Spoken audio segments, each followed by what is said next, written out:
Welcome to Hyperdimension Neptunia Rebirth 1 Part 33! We now start Chapter 7, after I just got finished showing you all how to unlock all of the CPU candidates and get Bert's last CPU blog.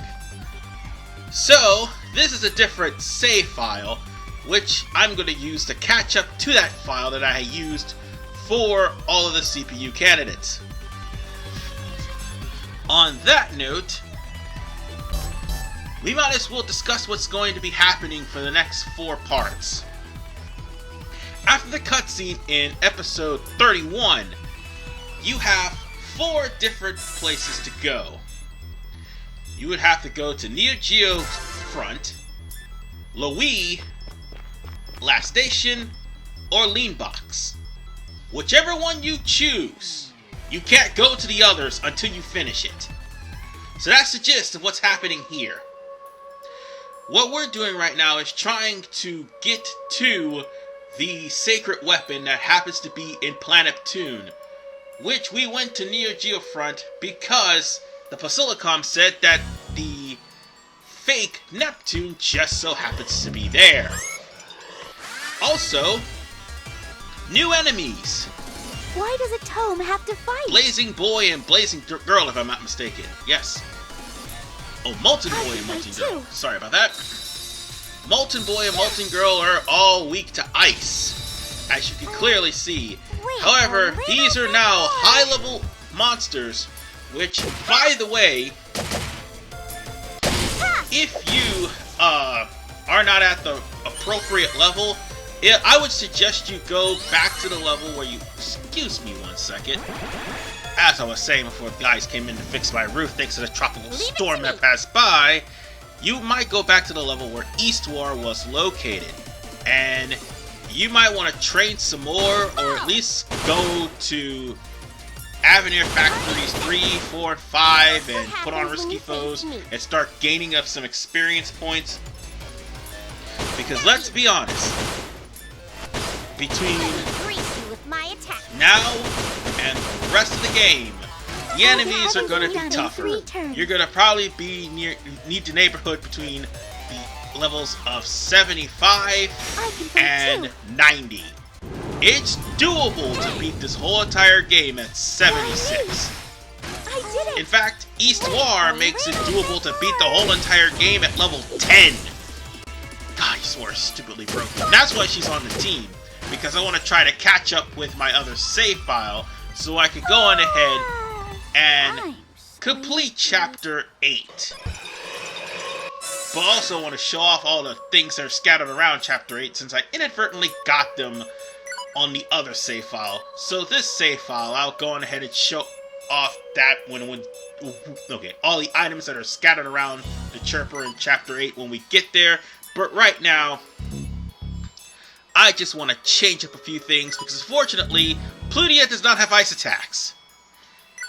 I would rather change up all of her attacks to physical, so that way, we'll be able to do some serious damage.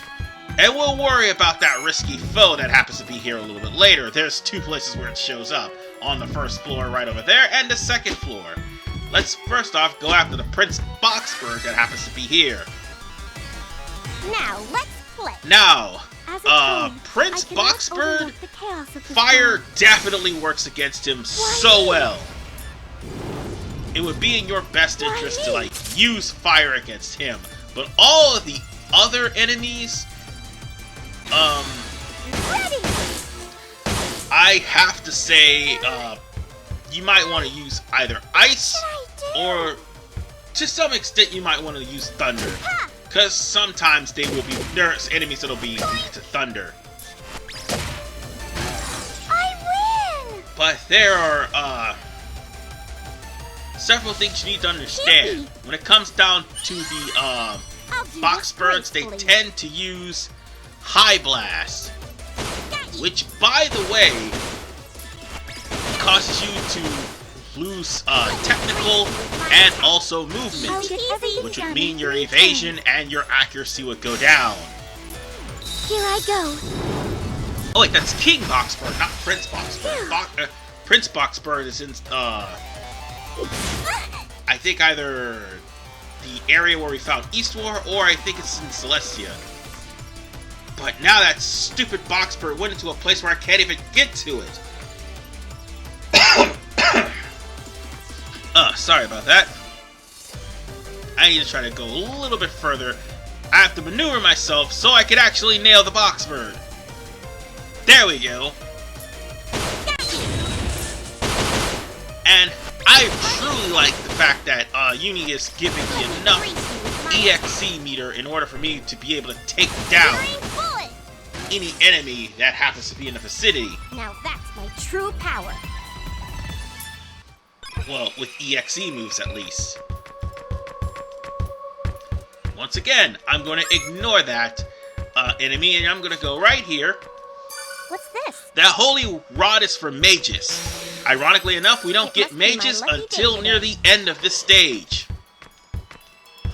So we will worry about that a little bit later. However, there is an important enemy you want to get, and that is the Molten Crab that happens to, or Volcanic Crab, sorry, that happens to be in the vicinity. Also, pick up some items and you may get Magic Firestones and Crimson Stones. You also have to rearrange the, you also have to turn off the change items, so you'll be able to get the items that happen to be in the vicinity. But, Volcanic Crabs are important because there is a mandatory chapter hunt for what they drop, which is Blazing Orbs. You need 3 of them in order to proceed with the chapter. So, if you're wondering, after you count all 4 of the legendary weapons, or at least the locations of where they're at, and you can't progress any further, you need to beat that hunt in order for you to actually progress to the chapter. So, I'm going to actually do that this part. Since we're here. I just forgot to actually accept the quest before we came here. Otherwise, we would have been dealing with 2 birds with 1 stone situation. So with that said, we got rid of the Volcanic Crab because that's all we needed to do. And I'm going to ignore Tiamat because I've already showed off the fact that he has the God Soul needed for Nepgear. And there's like 4 places you could actually get Tiamat if you actually went and got the Risky Foes plan for them. What's this?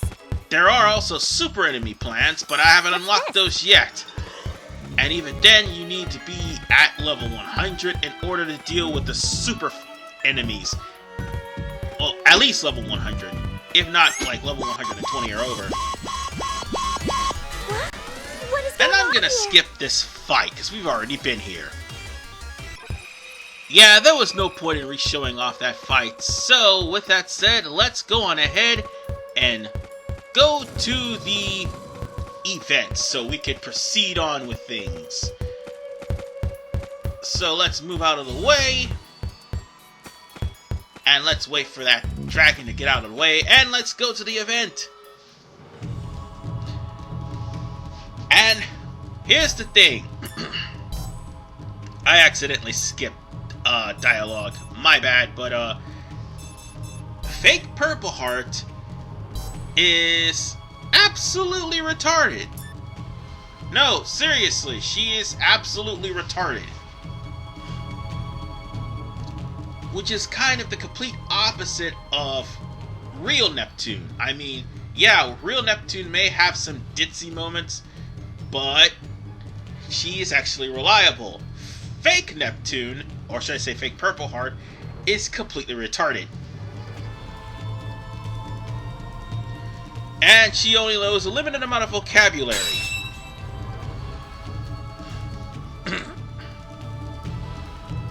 So with that said, Falcom jumps in, and she's coming to help with the fake Neptunes. Unfortunately, ladies and gentlemen, guess what's going to happen? We're gonna have to add her into the party. Why do I say unfortunately? Because this is a mandatory thing. You can't really progress through the story without adding in certain characters that appear. Like, for instance, if you have all the characters that are makers and stuff like that, or DLC and CPU candidates, because yes, you can take CPU candidates in New Game Plus. I've already proven that with Uni.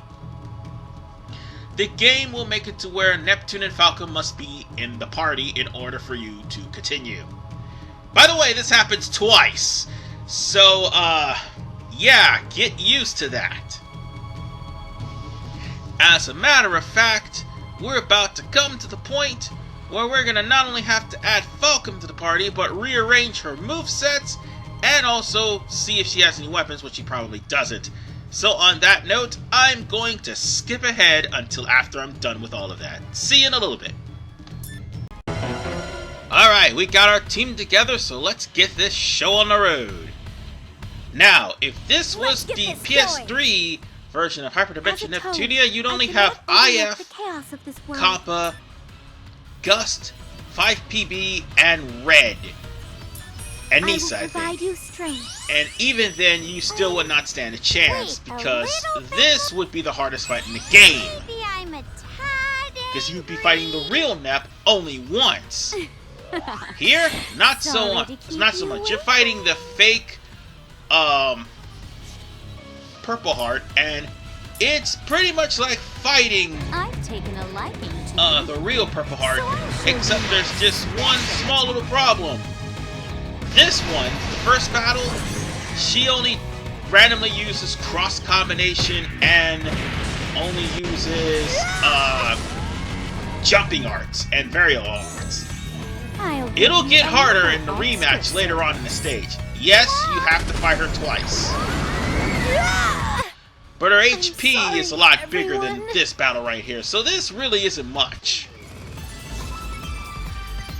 And of course, we got ourselves some memory increase for that. Now, we also got Brave Cannon as well.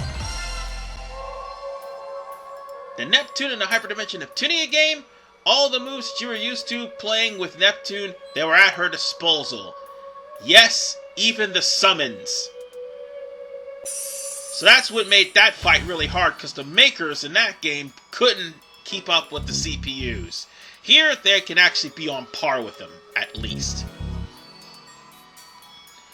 And Falcom, I didn't even get to show her off yet. Unfortunately, I'm going to have no choice but to do so, considering she's the only character I did not show off.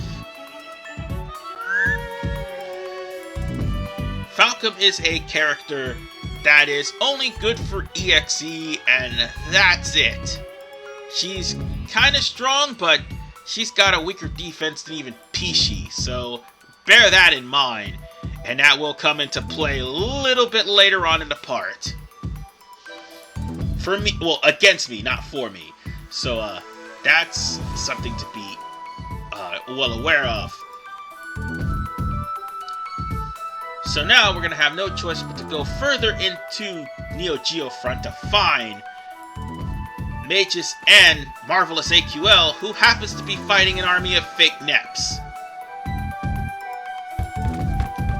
Also, don't forget to get the There's something in here? treasure box that happened to be in the middle of the area before you leave. And by the way, if you do manage to there's something in here?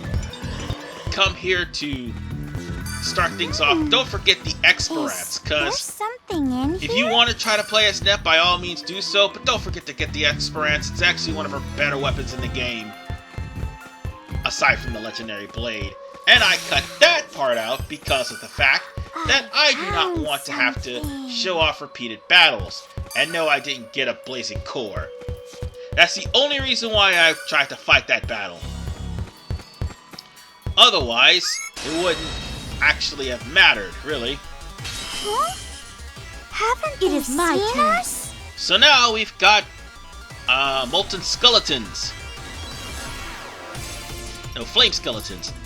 Flame Skeletons will give you flaming bones. Here I go. I think they are part of a quest or they're part of an item. I'm trying to remember which one One more But hit. yeah, there is still that part about me having to go through all of the Wait, a lands little and bit. Sorry. get all of the information of where all the items are and what enemies are having them, or are gonna drop them, sorry, that's what I meant to say, from, Leave it not to just me. the areas I have unlocked, but eventually the areas I'm gonna have to No problem at all. create later on in the game, because I'm going to need a lot of memory just to create them and the super enemies that's there. Didn't think I could fight, did you? So let's see. We have Here I ourselves a go. Reflexia. I'm not sure what she can fight drops. too. I really don't remember, I can fight because I actually fought like a couple of them and she hasn't dropped anything. Nor did she go viral, so that's one thing that doesn't happen here. I'm surprised none of these enemies went viral, because Chapter 7 and Chapter 8, there was a rare chance that at least one of the enemies would go viral. And my stupid ass decides to inadvertently use an EXE move. So at least I can show off Falcom's attack. Still, that's not what I was trying to do. I was trying to defend myself, and I inadvertently used EXE meter. By the way, that move only gets stronger. It's kind of a special thing because there's a different variation. If you have like max EXE and the enemy happens to be bigger, Falcom will actually deal more hits. Here goes. Or is it the fact that her HP is low, which whichever one comes first? Oh no, never mind, I remember. Her HP has to be low in order for her to actually do some more damage. She's sort of like Auron, which is why she's more of a glass cannon.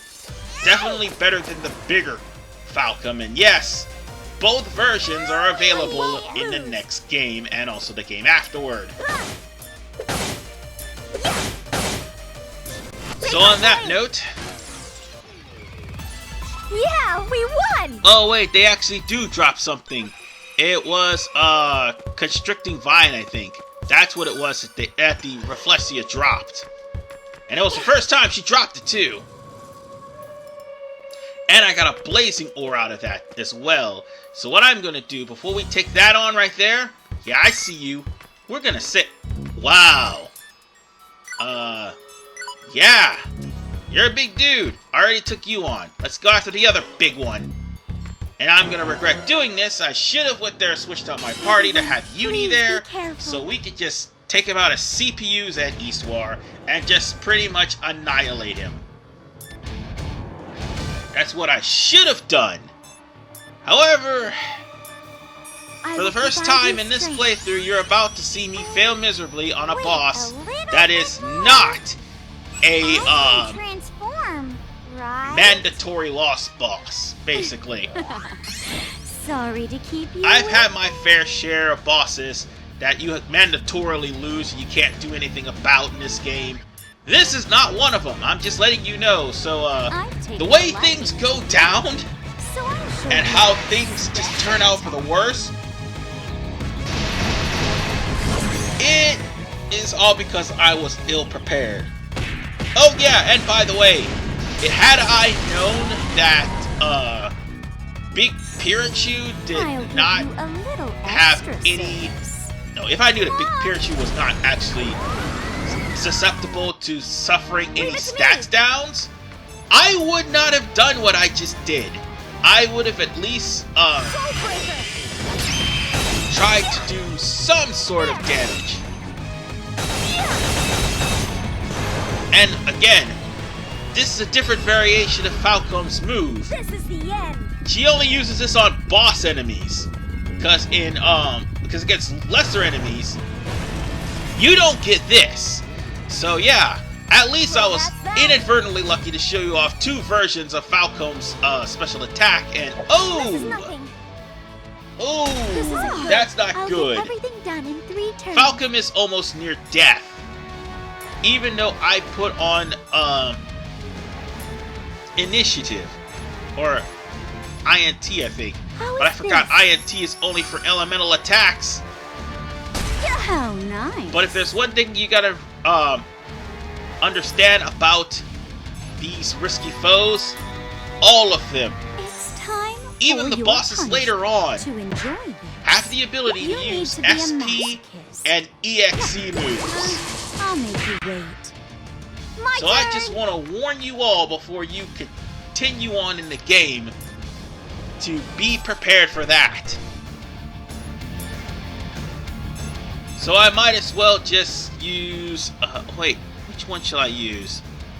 Okay, I should use Zodiac to try to up their magic attack, or at least... Quick break. I was supposed to use Zodiac, but unfortunately I didn't. Oh, this isn't gonna go well. Good. And now Eastwar got hit. So, yeah, let's heal you first. Let's show off Eastwar's healing at least. Because Eastwar is actually one of the better, stat buffers and stat healers in the entirety of the game. And it's ridiculous. Not yet. Yeah, let's Fine. heal. I'm gonna go on ahead and heal Falcom. She does not need to die. Okay, healing Drink, because she's almost at the verge of death. I wonder what will happen if I use this. So let's go on ahead and beat up big. No, I won't let you go. it's a. What the hell is that?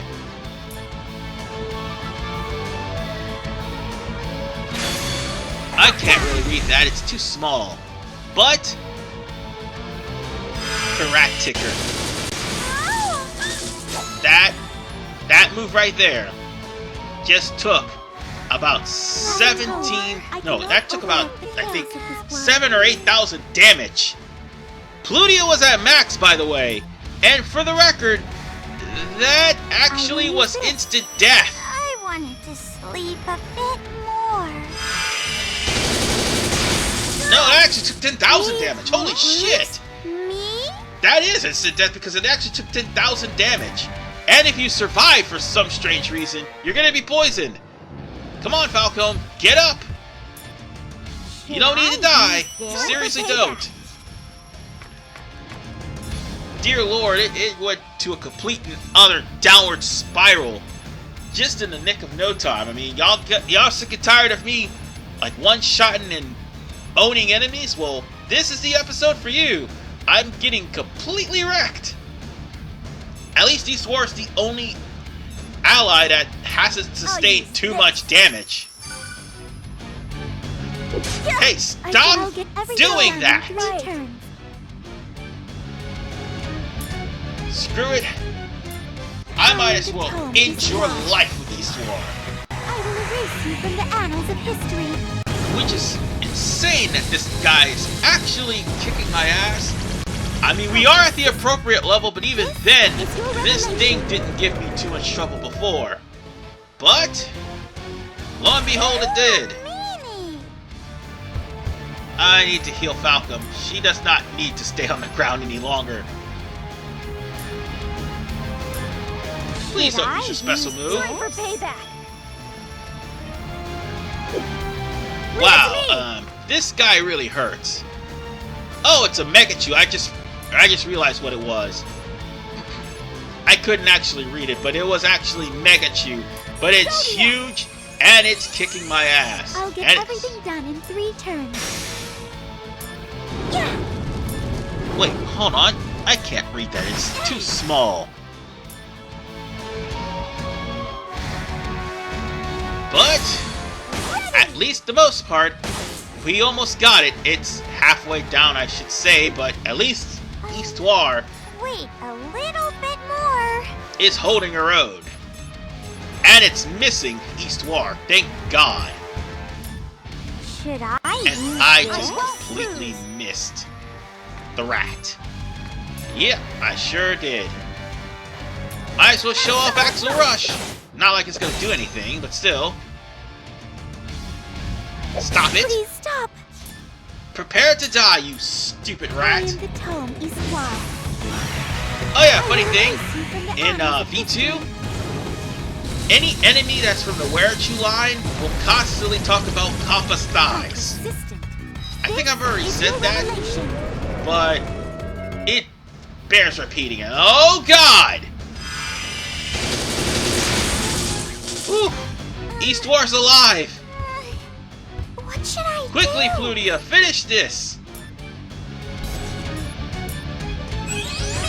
Well, finish this as, Iris Heart, but still, finish this nonetheless! Let's enjoy this to the fullest. We need you, Plutia! And hopefully this should end him! I hope so, for everybody's sake. Otherwise, we're all gonna die one by one. Dear God, this was a catastrophe. How did I stop and think about it? This thing was damn near in the 600,000s, like in the millions at least. Yeah, this was in the millions. And we were here for quite a while, so yeah. Everybody should level up from that. Yay! My level went up. They should. Let's keep this. But our characters still. At least Plutia does. If I get too strong, none of you will last long with me. Pishi's at level 9. Oh, dear God have mercy. East War's at level 86. This is what it feels like to level up. Falcom just made it to 73. Leveled up. Uni just made it to 76, and Uzume just made it to 67. Yeah. We're gonna come back a little later because we got a hunt to get. Might as well. Because we're gonna go on ahead and finish that hunt and try to finish this segment of Chapter 7 first. We still got at least maybe 3 more areas left to cover before we actually go in to finish Chapter 7, but before we do that, I'm gonna need you to move. Yeah, get out of the way. Thank you. Seriously, who blocks a freaking doorway? Yeah, we're not gonna get into a fight. Let's go. So, since we're here, we might as well go on ahead and confront Fake Purple. Now, as you are seeing, there's like 4 or 5 other Fake Purples. This is kind of a throwback to how you fought the CPUs multiple times, save for Neptune. Neptune you only fought once. Well, the roles are reversed. Well, not really the roles. The roles aren't really reversed, actually. You still fought like Noir, and you fought Fake Blonde, and that unwinnable battle with Fake Vert. You still had to fight him a couple of times at least. And of course, Neptune ends up breaking all the serious ambience where Marvy and Mages were about to die.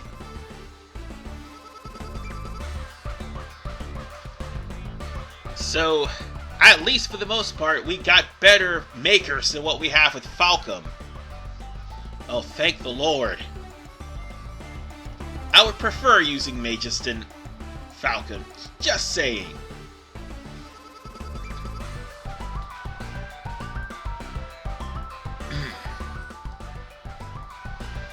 So, anything else I need to mention? Oh yeah. Thanks to what we just did with the big Pirachu, now the actual boss here is not going to be a problem. However, once we turn the risky foes off, this stage should be easier to progress. And I probably would show that off a little bit later as well. However, that big Pirachu that we just also fought dropped the medal, which would have led to you crafting another medal. So there is that. I am, however, going to, as of this moment, wait till we get to Chapter 8 before we get the remaining risky foes that are in the remaining 3 areas. So there is that.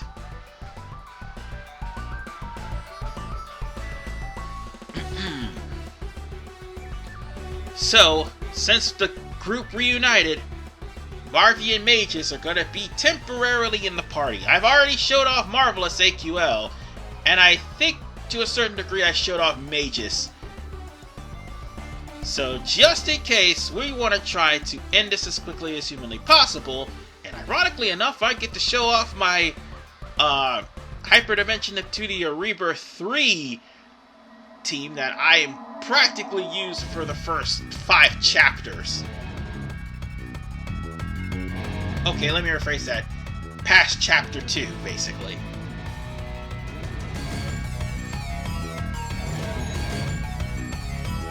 So, in other words, let's just get ready to finish off fake Neptune once and for all. Even though the only person that's actually having a true thrill in beating up all these fake Neptunes was IF, because of all of the fourth wall breaking and also all of the random things that she did to irritate IF. IF decides now would be a good time to beat the high holy hell out of Neptune, or at least the fake ones anyway, so that way she wouldn't have to hurt the real one. On that note, I think it's high time I stop for a little bit. Alright, now it's time for us to take care of Fake Purple Heart once and for all. Fake Purple Heart now has some added moves, including the chance of using her EXE move, one of them anyway, which is Neptune Break. Wait, you gotta be careful when it comes down to Neptune Break. At least you don't have to worry about all of your characters being destroyed. It only affects one. However, her HDD Neptune, which by the way she can use, that's a whole different story. And she will only start using that when she's low on health and the battle's been prolonged.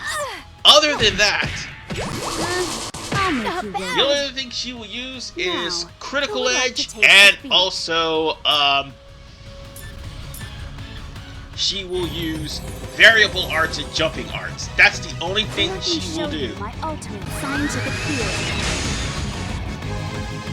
However, bear in mind, her attacks actually do have the added effect of Paralysis and also stat drop. May you reside forever in limbo. But compared to what I just got finished doing with Gebachu, I finally found out the name of the monster. She's actually easy.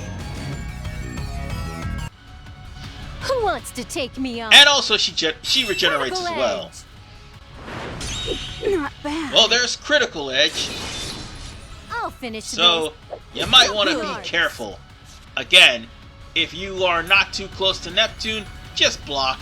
You'll probably reduce the damage you'll take by half. I'll treat you right. Don't be afraid. Why do I say keep saying be careful in a turn-based RPG? Well, because of the fact that you probably should make sure you're buffed, or at least have some sort of healing ready, or at least have enough HP to withstand the attack. Because her cross combination and I think her Critical Edge automatically is chopping off at least 3,000 to 4,000 from your health. Which is why you should be at least at level now, who would like to taste defeat? 79, if not 80 before you come here. Magus is at like 76 or 78 or something like that. But she's still able to do some serious damage to Neptune. In fact, I think I just won. I can't fall yet. So yeah. Again, it would be in your wise interest to come in at a higher level. Level up! Yes! Yeah, Magus is actually 73, along with Falcom and MarvelousAQL. So it is doable to do this below level 75. But still, it would be in your best interest to take as many of the characters as possible, specifically the ones you're going to use, and at least get to level 80 or 90. Well, specifically at least get to level 80, so you'll have somewhat of a chance.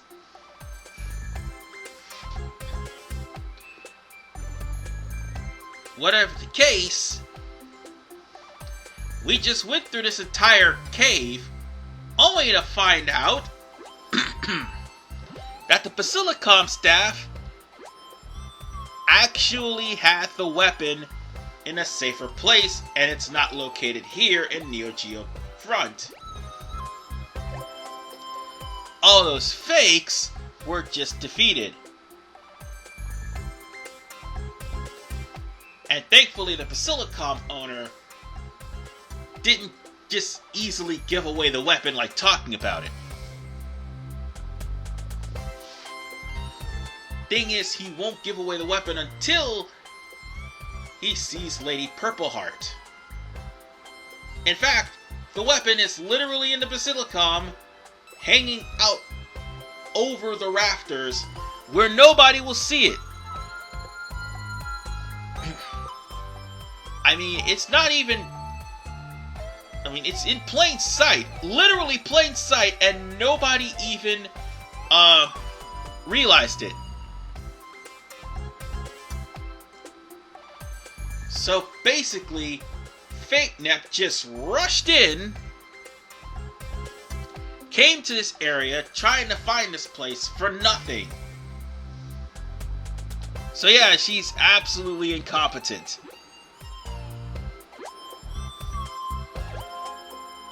So without a doubt, Neptune literally had, no, the hero literally had the sword hidden in plain sight.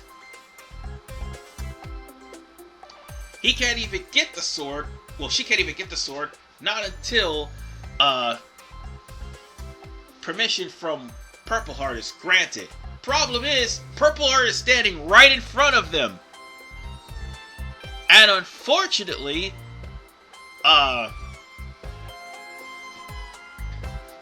everybody knows that Neptune is Purpleheart, but the problem is,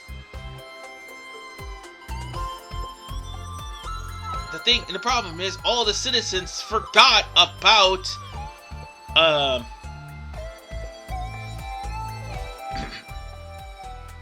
yeah, that's the thing. The citizens literally forgot about Neptune because she was stricken with amnesia.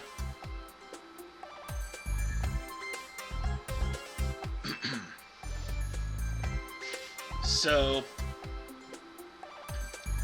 since nobody remembers her, they can't use the blade. Unfortunately, that's also going to come to play later on in the chapter. So, at least we know we have one legendary weapon to our disposal.